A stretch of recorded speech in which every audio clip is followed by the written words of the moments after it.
back. I have a special episode for you today. I'm going to be interviewing a very smart man named Rob Kjemhus, who's going to be telling us all about pain, what it is, how we can deal with it, what we can do to make it better. He is a kinesiologist who specializes in chronic pain, so he knows what he is talking about. He's also helped over 500 people to get out of pain and been working in the fitness industry for 9 years. So he knows his stuff. Let's get into it. Hi, Rob. Thank you so much for joining me on the Feel Good Spine podcast. I am so excited to have you here, and we're going to be talking about all things pain related. And we're going to learn some really interesting stuff. So, Rob, why don't you say hi? Tell us a little bit about yourself.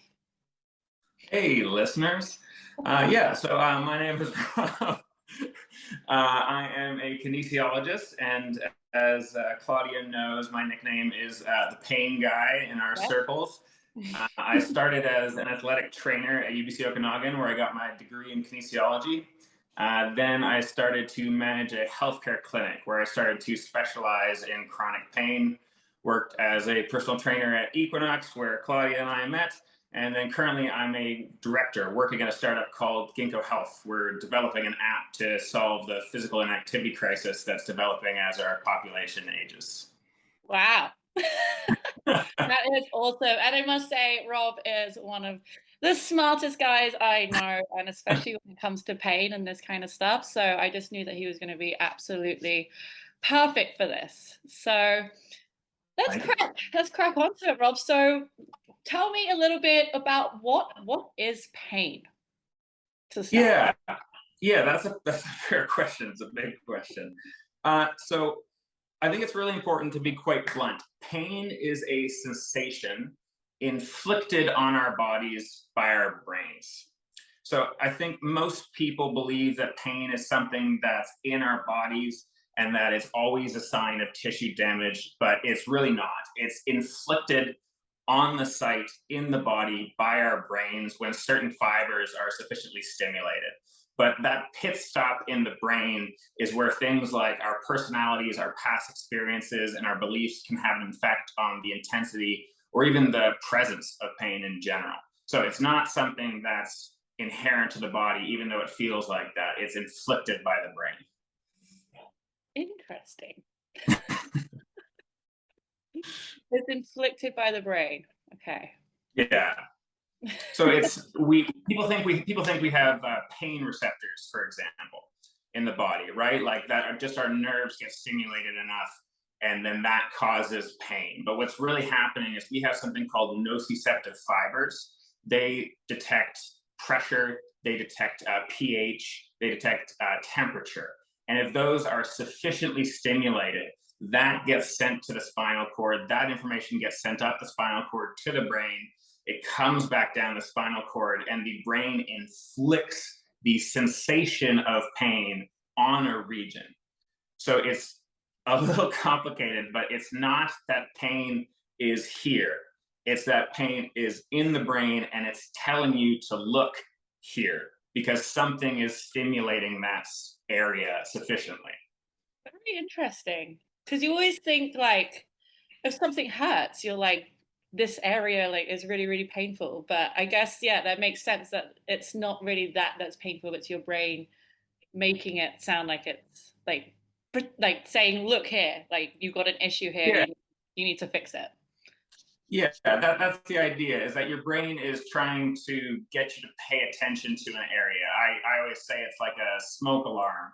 And sometimes you're cooking toast, sometimes there's actually a fire. And that's sort of the difference between like a nervous system that's responding to pain appropriately and one that's sort of responding inappropriately or causing a lot of the discomfort that most people feel. Yeah, great analogy, by the way. Love that. Yeah. Okay, so relating pain with scoliosis, obviously, like people with scoliosis have a lot of pain or think that they have a lot of pain. Just like simply, why might scoliosis cause back pain? Let's start there. Yeah, fair enough. So I think it's important to talk about like what a normal system is trying to accomplish or what it's trying to do, and how unfortunately something like poor posture or scoliosis can affect that.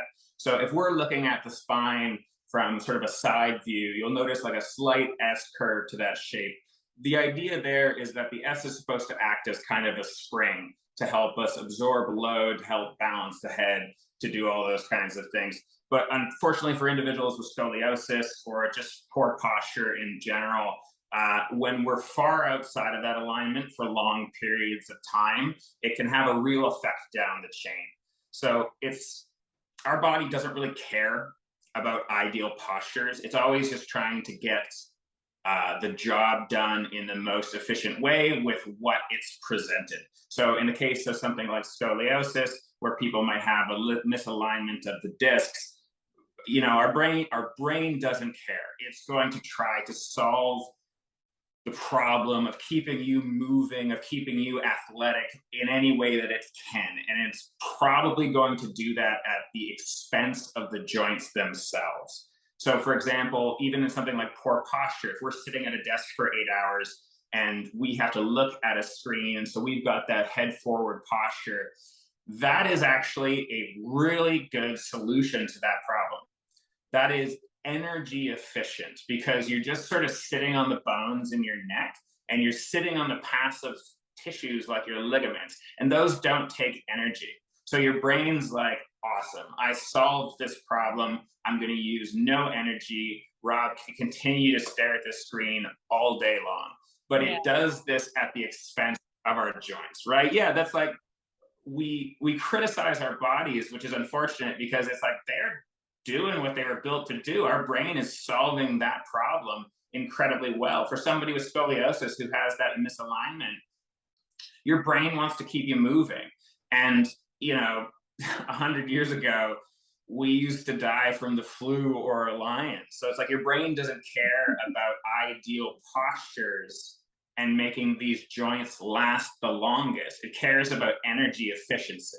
And so it will tighten tissues, it'll put pressure on bones because those are energy efficient solutions to what we're doing. So that's really, everybody's scoliosis is a little bit different, I think, and everybody's lifestyle is a little bit different, but your brain will sacrifice the joints any chance it gets to save energy to keep you moving. So that's usually what ends up happening with scoliosis or poor postures. Tighten muscles, bones pushing on bones, all that horrible stuff. It totally makes sense because like even sat here now, like I'm trying to sit up straight, okay? And like and I'm trying not to let my head push forward. And so, you know, we're talking about it. But sitting up straight, like it's exhausting. Like I want to do like my body just wants to collapse. 100%. And I think one thing that I always stress to my clients too, I usually spend the first session teaching them, you know, ideal, perfect posture. And then as soon as they've got it and they're looking good, the chest is up, they're sitting tall, I tell them that even if they were to hold this position, after 20 minutes, the ligaments relax and your bones will start to slide. So even if you held perfect posture all the time, your discs would start to move around naturally. There is no perfect posture. The best posture is one that is moving throughout the day. It's the reason my chair that I'm currently sitting on is mildly uncomfortable because it forces me to move around a bunch. It's actually something I saw with the trainers at Equinox that I thought was hilarious. Whenever we were sitting during an education session, it was like a bunch of kindergartners. Like nobody could sit still for long periods of time. And because we're not meant to. Yeah, we're not meant to.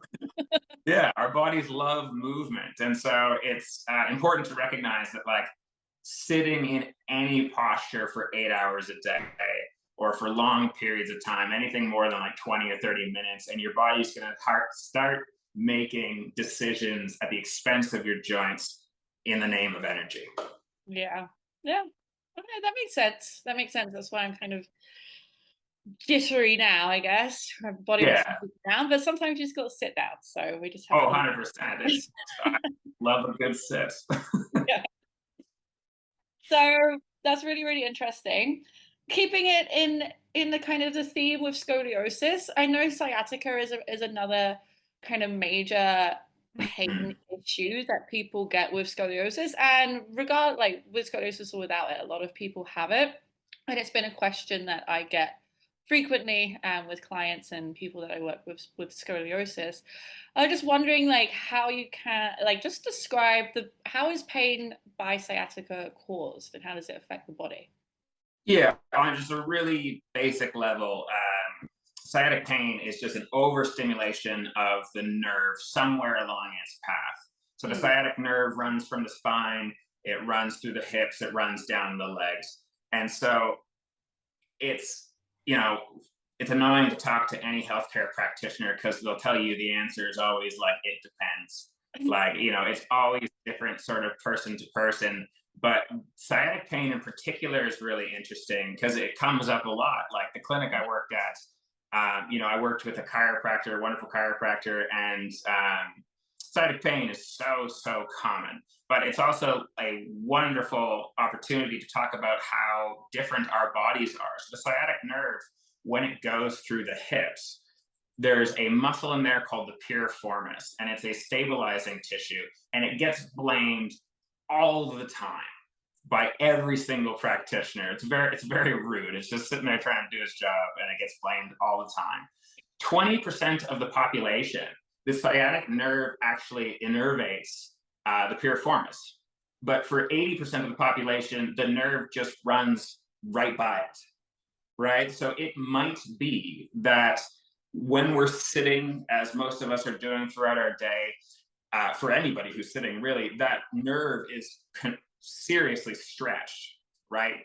It's being pulled, it's getting a lot of sensation throughout the day. That piriformis is probably stretched along with like the 7 other muscles in the area that are doing the exact same thing that don't get the blame for some reason.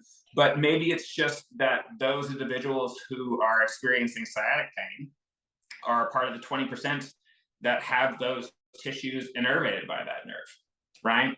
So the pain that people feel, like a good practitioner will use that as sort of like a canary in the coal mine, that it's like something along that path is causing overstimulation that's causing pain, sciatic pain, right? But it doesn't necessarily mean that it's the piriformis's fault. It doesn't necessarily mean that you have weak glutes or weak hips, although you probably do. I've yet to meet a person whose hips are strong enough. But it's unfair to point at one tiny tissue and say that it's that fault, and to say that like one stretch is going to help when your body might innervate that tissue in a different way than my body does. It's really, if you're having sciatic pain, there's quite a few different causes. It's probably the hips, but there's quite a few different causes. And anytime we feel pain, it's that smoke alarm. So it's just our body telling us that there's something in the area that we need to be paying attention to because our body feels that it's at risk. So that's really, people with sciatic pain should look at that as just an opportunity for improvement in that area. Yeah, that totally makes sense. Yeah. Really interesting. Cool. So coming like staying on pain, explain to me the different types of pain. So I know obviously we've mentioned chronic pain and there's also acute pain as well. Like, what is the difference? Like, what does it all mean? So acute and chronic are terms slapped on by practitioners that basically say whether something has gone beyond the normal healing time. So I'll use my own injuries as an example. When I was in university, I had 5 ribs dislocate from my spine. I was in serious pain for about 9 months. I couldn't dress myself. Anytime I took a breath, it caused excruciating pain throughout my back. Whatever was going on in my ribs was more than enough to stimulate those nociceptive fibers. Those fibers alerted my brain. The brain inflicted pain on my ribs to make me aware of the potential, and in this case, likely damage at the site. It's trying to get me to not do anything with that area so that it can rest. So it's inflicting pain on that site. And then eventually that pain went away, right? Like that pain was acute. It was within the normal healing time of ligaments and tendons and all that jazz. That pain was appropriate for the issue. It alerted me, so I didn't do anything, and it went away. Fast forward like a year or two after that, and I had a big fall off of my bike. I was trying not to hit somebody, slammed on the handlebars, went over them myself, and hurt the right side of my body. I was in pain for a couple of days, like my hip and my knee and my elbow and that kind of stuff. That pain went away in a couple of days. The pain in my ribs stuck around for months. And I was starting to baby my ribs. I started to say, okay, you know, I just had a fall. Like I should be really cautious about using them because my brain is telling me that something's going on there. And I babied them for like a month or two. And then finally, I just got annoyed, as any fitness individual would, and just said, screw it, and started working out. And the pain went away immediately. Yeah. That's chronic pain. The intensity of that pain in my ribs was way above the actual damage that was done during the fall, because of the rest of the damage that had happened to my body went away. The rest of the damage was acute. But my brain had learned how bad rib pain could be in university. And it never wanted to experience that again. So it was hyper vigilant about pain in my ribs, to the point where the smoke alarm was going off despite there not actually being a fire, right? Wow.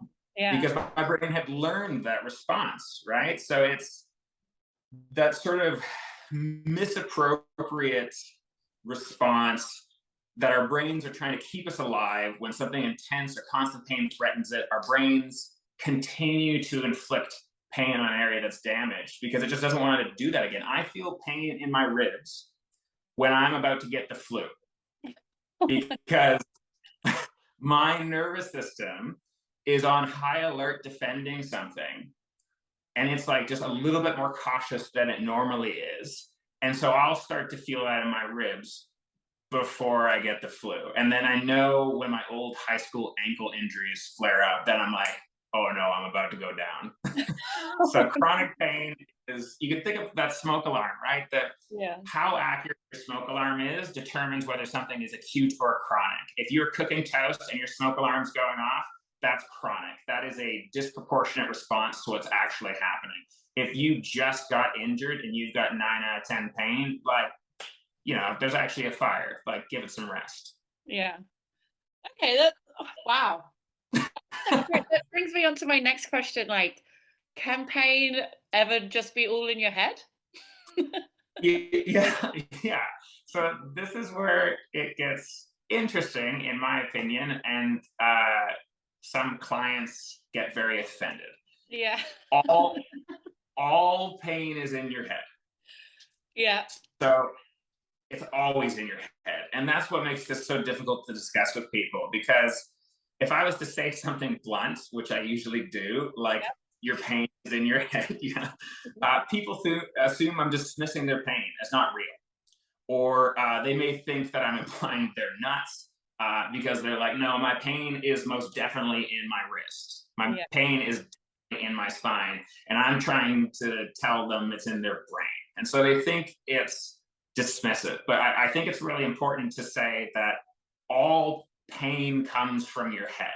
If you just start squeezing your finger and you keep increasing, that is not your body. That is your brain inflicting pain on your thumb. And so the traditional model of pain is biomechanical. It's assuming that all of the causes of pain are either biological or they're mechanical. There's something wrong at the area, or it's biological. Your pain receptors are getting, turned on. But the current and more accurate model of pain is biopsychosocial. So it recognizes that, yes, there are absolutely biological reasons for why people might have pain. If your ligaments are damaged, if your tendons are damaged, that's totally can cause pain. Yeah. I gave a talk at Equinox, and everyone just goes around yelling, "Pain's not real, pain's not real." Like, it's definitely real. Like, it's not for us to dismiss people's pain unless you're like trying to get insurance money and you damn well know you're faking it. Everybody's pain is real, but it's super important to recognize that it's not just your body doing you dirty that's like causing this pain. One of my favorite studies, the University of Wisconsin did a study on their collegiate runners and found that if you were a perfectionist, you were 17 times more likely to get injured. Really? If you are an anxious individual, you are significantly more likely to report delayed onset muscle soreness. Yes. It, this idea that like it's not just damage to the tissues that's causing this. You might also be an individual that has been told, maybe like for low back pain, like a lot of people see their parents suffering from low back pain and they are afraid of it. And so that fear causes their pain to be worse or stick around longer than it might for individuals who feel really confident in their body's resilience. One of my favorite low back researchers, he helped a power lifter whose vertebra had fractured like almost in half. And he was able to help this individual rehab this injury to the point where I think their squat was something like 800 pounds before he worked with this individual, and it was like 1,100 pounds afterwards. Wow. So it's a lot of the people we see with back injuries are sort of weak and frail. It's been bugging them for years and years and years. And so even just that fear of being incapacitated for the rest of your life will have effects on whether you feel like you're going to get better or not. It's one of the things I loved about working at Equinox versus working at a healthcare clinic was when I was at the healthcare clinic, there was like a stream of injured people walking behind the gym section. And so it was kind of like fear-based. We were trying to, we'd fix these people's pain, we'd fix their injuries. We were trying to get them strong so that they didn't have to go down the hall to the other practitioners if they screwed up. Whereas working at Equinox or working in a general gym, I was working with people who were just as severely injured, but the person behind me is doing like a handstand or like doing something crazy. And this individual is thinking about what they can do, and they're motivated by how strong their bodies can be, as opposed to being motivated by fear. So it's just really important. Like, people think it's dismissive to say that pain is in your head, but I think it's super empowering because it means that there are a million different things that you can do psychologically about your beliefs, about your feelings, about your stress, about all of that to help with your pain. Whereas if you believe that pain is in your body and your body is kind of doing you dirty, then there's really like sort of nothing you can do about it. And the body is so confusing to most people that they have to rely on practitioners to help them. And now you're putting that control in somebody else's hands. And that's where I think it's like a really bad cycle where people lose that empowerment and lose the feeling of being in control of their body and also their mind.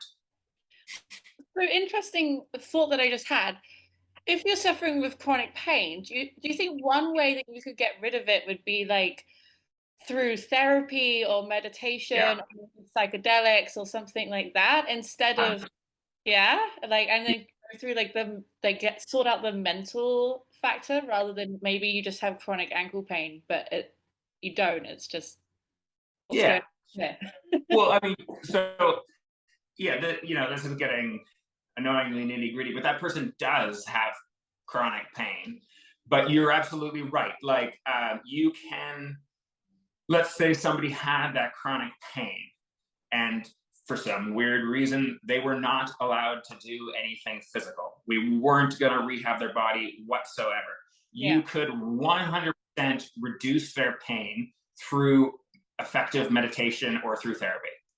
Through changing their beliefs on how much at risk they are, or how long this is going to last, or on whether they just are a confident person, you could have a profound effect on somebody's pain just by doing it. I've worked with individuals where, because this is a complex topic and not everybody wants to listen to me lecture. And so I sort of start my training with people by having a conversation. And if this guy just like really doesn't want to listen, sometimes I just make them feel empowered and strong regardless. But I've had individuals where we worked for like 8 to 9 months. Their pain maybe went from like an 8 to a 5 or something like that.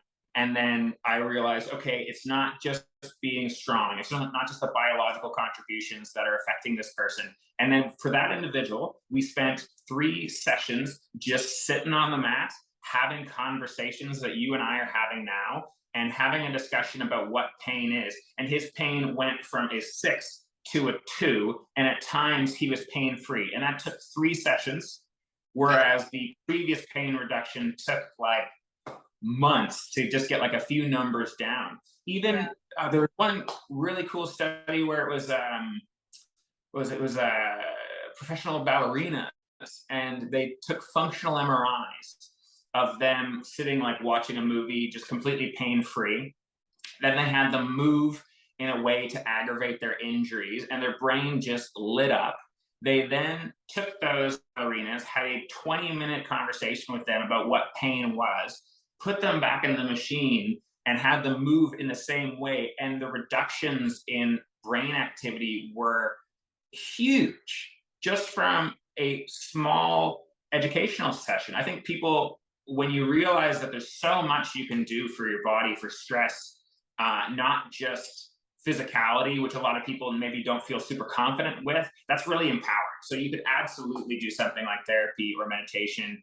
And I've had individuals where it's been significantly more effective than just regular strength training or physical activity. Yeah. Wow. Yeah. So all the listeners out here are kind of like writing that one down. Like I mean, it's true though, if you have chronic pain or you've had this pain for such a long time and you're trying to rehab it, like take a second to think about your mental health and how stressed you are and what other influences are coming at you and your body, and take a moment to like meditate or sit down or do some breath work or something like that, or therapy, talking to someone. Yeah. I It think really just matters what works for you. That's what's going to be the most profound, like sort of what helps you get your power back, what helps you feel that, like, for people are so discouraged. You know, when I was working at the clinic, we were a new clinic. And so it was just like I started to learn about chronic pain because those were the people I was seeing. We were like the Google search. So by the time people got to us, they had had pain for 3 or 4 years. And if you've been to like 6 practitioners and nobody's been able to fix you with their miracle cure, you believe that you're beyond help. yeah. And that is so discouraging. And if you tell somebody a position is going to be dangerous, it will be dangerous. If you tell somebody they're going to be injured for a long time, they are more likely to be injured for a long time. Your body and its beliefs, like I said, that pit stop in the brain from these fibers being stimulated has a huge impact on the severity. So yeah, meditation, therapy, stress is stress to the body. It doesn't matter if it's emotional or physical. Yeah. Yeah. Wow. Okay. So this brings me on to my next question.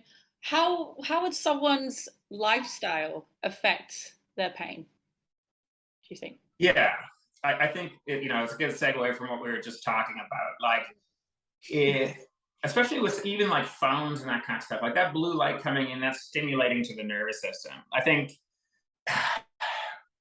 your lifestyle of being go, go, go, potentially being like a type A personality who's like always trying to accomplish these things, that is pain or chronic pain or something like that, that kind of influence is significantly distracting from your day-to-day life. So your lifestyle in terms of your nutrition, how you sleep, I can't tell you the number of people who, when they've come back to me and said, I'm finally pain-free when I'm sleeping, their recovery, I'm just like, okay, here we go. It's just going to skyrocket when their sleep improves. Nutrition is the same thing, right? Like if you're feeling good, even from just like an aesthetic point of view, if you're just feeling good about your body, you're more comfortable to use it and sort of express it. And so how you eat, how you sleep, your thoughts, your meditation practices, how much you value your time with friends, all of those, everything has an effect on the severity of pain. And so that's why the biopsychosocial model is so freeing in a way, because it's not just what you do in the gym, it's arguably everything else that could have a more profound effect. Yeah. Okay. So just live a healthy lifestyle. Yeah, like look, if you're not finding the success that you'd like in the gym, and getting a wonderful trainer or somebody to help you isn't within the realm of your possibilities, recognize that there are numerous individuals who have found more profound success with having lifestyle changes. So you are not, we can absolutely help you. Like, look for nutrition, look for sleep, look for the easiest change that you can make, something that's sustainable in your life. And then all of those things have profound and compounding effects on your well-being. So definitely don't just look at this as like, okay, if I can't deadlift 100 pounds and I'm going to be in back pain forever. Like, you can sleep better, and that will cause your nervous system to be less stressed, and your brain will inflict less pain because it's more relaxed. Yeah. Yeah. That makes total sense. That really makes sense. Yeah. Okay. Yeah. With kind of coming back to scoliosis and pain, I know a lot of the things us with scoliosis encouraged to do is having a strong core and a strong back. How do you think that helps get rid of scoliosis pain? So, again, I've never met somebody who's had like too strong of a core or too strong of hips or something like that. So it's definitely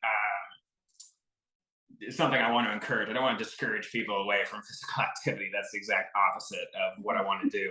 But this idea, like when you say to somebody, you need to have a strong core, most people attribute strength to like being able to lift heavy weights, and that might not be for everybody. So I think it's really important, like, the word strong is not necessarily how I would choose to describe that, because one of the things that's really common amongst individuals with chronic back pain is that they have a tendency to overstimulate their muscles, over contract in response to low stimuli. So you go to pick up a pencil and your body just sends so many signals to your tissues. And then on the opposite end of the spectrum, the best professional athletes in the world don't necessarily contract harder, they relax faster in between contractions. So people say strong core, and people assume that that's sort of strength. And in a way it is. Your body needs to be able to produce strength to help move tissues and all that jazz. But it's more about having a robust core, particularly for something like scoliosis, where the differences between individuals can be so unique. It's about having a core that can solve a lot of different problems, and the problems that are facing you in your life, in your work, in your day-to-day, and not necessarily just pure strength. So I would encourage individuals to both relax and work on their strength, and find what works for them and makes them feel strong, and not just assume that strength is deadlifting a lot, but it is also that. I like the word a robust core. It's got to solve problems, right? That's all our brain cares about. And your brain is the one that inflicts pain. So one of the things I love doing is fixing people's hamstring tightness in 15 seconds. And all I do. So remember. It's as long as you can teach somebody to properly brace the core, the brain will relax the hamstrings, because it goes, oh, somebody's finally got the hips. Like, I don't need to be worried about this anymore. And so it will relax those tissues. So for scoliosis, obviously there's real things going on in the spine, but the severity of tightness, or the severity of the specificity to the individual, might be decreased by that individual having a core that works for them in their life, and not just is strong by standard definitions. Yeah, it's not about having like rock hard abs. Yeah, it's more about what's going on underneath, like Yeah. deep internally, and Yeah. getting everything working together well rather than just looking good. And Yeah. looking good is also nice. So Solving the problems of your life, not just focusing on the individual tissues. exactly. Yeah. Which what are your thoughts on medication for pain? Yeah. So if it sort of like decouples that learned response, that can be helpful. So, for instance, lots of people with low back pain, they get hurt when they bend over, or they feel pain when they bend over. And so that is just kind of like a learned response where your brain goes, okay, when I bend over, I feel pain. He's bending over, inflict pain on the body. So if you're able to use medication to give you sort of a pain-free period of time to then relearn good habits, that's helpful. It's the Okay. same, basically, that's what any good practitioner is doing, a chiropractor, acupuncturist, witch doctor, whatever. Like if they're giving you pain-free periods of time that you are able to detach movement that are causing you pain from your body thinking they're dangerous, that's valuable. But medication over a long period of time, it it actually, like, even opiates and that kind of stuff, this is getting a little outside my range, but they basically just like numb your whole body Yeah. because they're slowing your brain's response to pain more than they are having an effect on the actual tissue themselves. So short term, fine. Long term, something's going on. Yeah. Maybe. Yeah. Okay. Yeah. That's it. That's interesting. That makes a lot of sense. So, in um, in summary, what would you tell the listeners is the best thing to do to help them just reduce their pain, scoliosis or not? So I think initially people want to feel proactive. So for me to tell your listeners to like go meditate, that's like a hard place to start because most people want to be actively doing something towards their discomfort.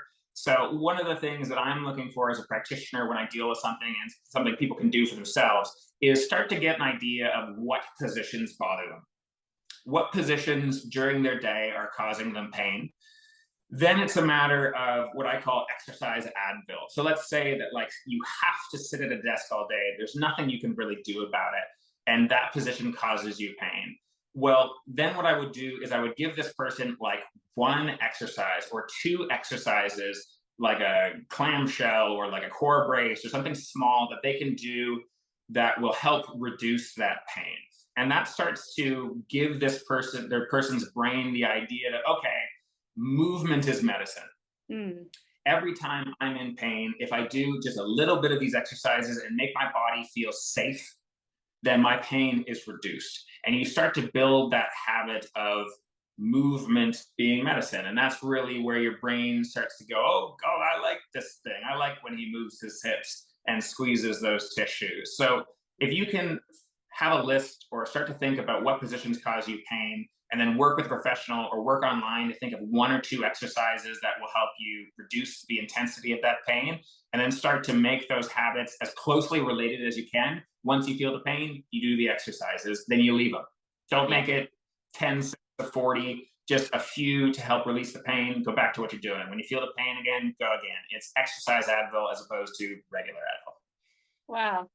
Okay, and really quickly, as we are running out of time, just tell us a little bit about your app and about where users can find you if they want to ask you some questions. Yeah, so I'd start out by saying ginkgo.health is where you can find out a little bit more, like ginkgo, like the tree. I can't actually talk too much about it right now,